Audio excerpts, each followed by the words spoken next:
Oli rembes di bagian tutup head, bisa kita lihat sendiri. Wah, kotor banget ya. Assalamualaikum warahmatullahi wabarakatuh. Di video kali ini saya akan mentutorialkan cara menyetel celah klep untuk motor Beat ya. Sekaligus saya akan memperbaiki kendala rembes di bagian tutup headnya. Oke, setelah kita buka untuk bagian koper menggunakan obeng plus, kita buka tutupnya menggunakan kunci 10 untuk motor Beat ya. Ada dua macam, ada kunci L6, ada kunci 10 ya. Nah, kita cari aja kuncinya. Kemudian tinggal kita pukul dikit di bagian tutupnya. Kalau misalkan keras ya teman-teman. Nah, sudah terlepas bagian tutupnya, bisa kita lihat sendiri ini untuk o-ring ataupun tutupnya meskipun sudah dikasih lem, tapi ini sudah keras seperti ini, udah retak-retak yang gak bakalan bener ya, pasti olinya masih rembes, jadi harus kita ganti. Sekaligus saya akan melakukan penyetelan celah klep. Nah, kemudian kita topkan dulu ya, posisikan noken as di posisi bebas, bisa kita putar dari magnet, bisa kita engkol ya, pas-paskan. Cuman yang lebih mudah praktis ya, kita tinggal putar aja ya di bagian baut gigi sintriknya sampai garisnya itu garisnya sejajar dan titiknya di bagian depan, pokoknya sampai posisi top ya. Piston sudah di titik mati atas. Nah, udah, kita cukup gunakan kunci 8, gak bakalan mengendorkan baut ya, karena kita cuman geser gigi saja. Nah, kemudian kita sediakan puller gig ya teman-teman. Kemudian kunci 9 ya. Nah, kunci 9 dan alat khusus ini ya untuk penyetelan celah klep. Kalau misalkan gak ada alatnya, pakai kunci 8 ring ya, dan penahan setelannya. Oke, setelah kita kendorkan tinggal kita setel ya. Untuk yang in saya setel di 0,10 ya teman-teman, 0,10 seret ya. Nah, setelah pas kita putar, tinggal kita kencengin sambil kita tahan ya, nggak ditahan, jangan sampai nggak ditahan biar nggak berubah ya setelannya. Nah, udah kenceng, tinggal kita setel bagian exhaust ya.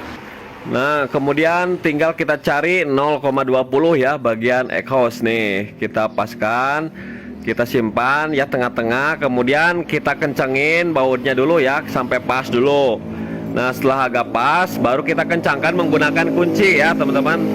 Nah, kita tahan seperti biasa, jangan sampai berubah ya, jangan sampai berubah. Kemudian kita kencengin secukupnya, jangan kencang-kencang, nantinya selek ya teman-teman, karena rawan dol kalau terlalu kekencangan. Oke, ini udah pas menurut saya, 0,20 nya agak seret ya teman-teman, jadi nggak longgar.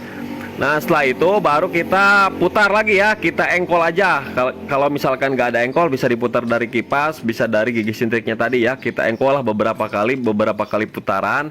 Nah, setelah itu kita topkan lagi ya teman-teman, kita topkan lagi. Posisikan noken as bebas, piston sudah di titik mati atas. Setelah itu kita cek ulang lagi setelan celah klepnya. Kalau misalkan ada perubahan ya, berarti itu ada yang rusak di bagian rocker arm ya, rocker arm ataupun noken asnya. Nah, setelah saya cek ulang dan ternyata ini kondisinya masih bagus, celah klepnya itu tetap sama 0,10 dan 0,20. Nah, jadi sangat mudah sekali ya teman-teman, sama pokoknya untuk semua motor matic, cuman beda cara pembongkaran saja dan titik topnya itu ada yang berbeda.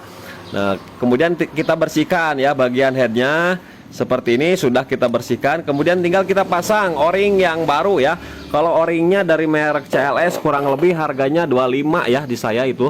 Nah, supaya tidak ngelipat si o-ringnya, kita kasih lem Alteco di bagian sini aja nih supaya diam ya. Karena rawan teman-teman, rawan ngelipat kalau kita nggak kasih lem seperti ini, jadi sulit banget ya. Supaya nggak sulit pekerjaan kita, ya udah kita kasih lem Alteco saja, nggak apa-apa ya, nggak bakalan membuat si karetnya rusak ini ya. Nah, di bagian atas ini, di bagian tutupnya, jangan di bagian bawahnya ya. Nah, dijamin nggak bakalan ngelipat ya si karetnya, jadi dia rapat sempurna nanti. Dan perhatikan juga, biasanya o-ring yang baru itu bagian lubang olinya itu tertutup ya, masih tertutup dengan karet.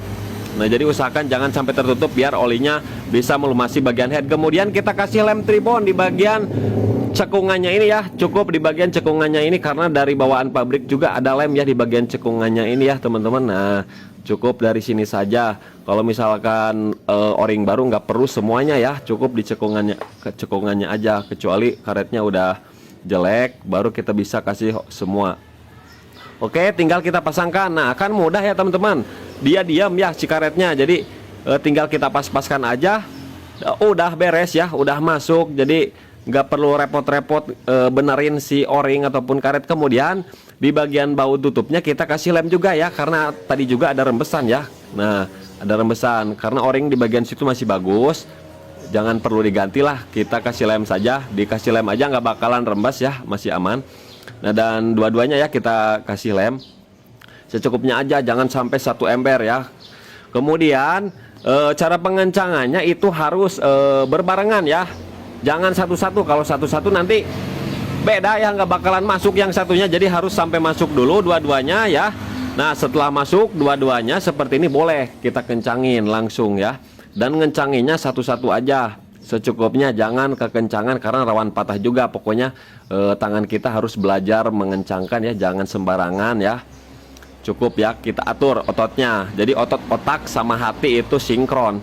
Oke, kemudian kita lap saja ya sisa-sisa lemnya. Di bawahnya juga bekas rembesan-rembesan di bagian rangka kita bersihkan ya, nanti menggunakan bensin. Pokoknya sampai bersih ya, biar nggak kelihatan rembesan-rembesannya. Nah, kemudian di bagian selang hawa yang menuju filter kita kasih lem aja dikit, karena di sini juga tadi ada rembes-rembes tapi selangnya belum retak ya, cuman kendor aja. Kemudian tinggal kita gunakan tang snap ring yang cekah ini untuk mengunci. Nah, jadi begitulah teman-teman tutorial cara setting klep, kemudian cara mengganti o-ring. Mudah-mudahan video ini bisa bermanfaat buat teman-teman pemula semuanya.